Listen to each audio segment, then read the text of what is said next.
আসসালামু আলাইকুম এভরিওয়ান, সবাই কেমন আছেন? আমি তো আলহামদুলিল্লাহ ভালো আছি। আজকে একটা টাকি মাছের রেসিপি নিয়ে চলে আসলাম। আমি কিছু টাকি মাছ নিয়ে এটাকে ভালো করে লবণ হলুদ দিয়ে সিদ্ধ করে নিয়েছি। এখন এটাকে আমি ভালো করে কাটা বেছে নিব। এই তো আমার বাছা শেষ।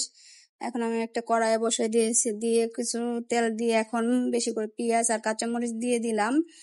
তেলটা গরম হওয়ার পরে তারপর দিয়ে দিলাম পরিমাণ মতো লবণ, দিয়ে এটাকে আমি ভালো করে ভেজে নিব। এই তো আমার ভাজা হয়ে গেছে। এখন দিয়ে দিচ্ছি আদা রসুন বাটা। আদা রসুন বাটাটা মাস্ট দিতেই হবে।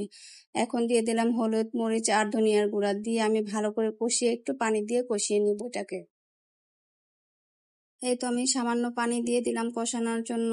এই তো ভালো করে নেড়ে চেড়ে এখন আমি কষিয়ে নিব। আমার কষানো শেষ। এখন সেই যে বেছে রেখেছিলাম মাছটা, সেটা আমি পুরোটা দিয়ে এখন নেড়ে চেড়ে আরেকটু ভালো করে কষিয়ে নেব। এখন দিয়ে দিব এই পর্যায়ে সামান্য একটু গরম পানি।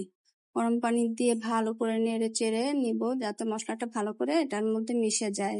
এই তো আমার রান্না শেষ। এখন দিয়ে দিলাম জিরার গুঁড়া, দিয়ে আরেকটু নেড়ে চেড়ে দিলাম। দিয়ে এখন আমি এটার মধ্যে দিয়ে দেবো ধনিয়ার পাতা, দিয়ে আর দুইটা লেবু পাতা দিয়ে দেবো ছিঁড়ে।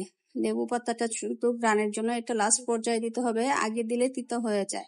এই তো আমার লেবু পাতা দিয়ে রান্নাটা শেষ। দেখেন কতটা লোভনীয় হয়ে, খেতেও ভীষণ মজা। আপনারা সবাই বাসায় ট্রাই করবেন। Thank you.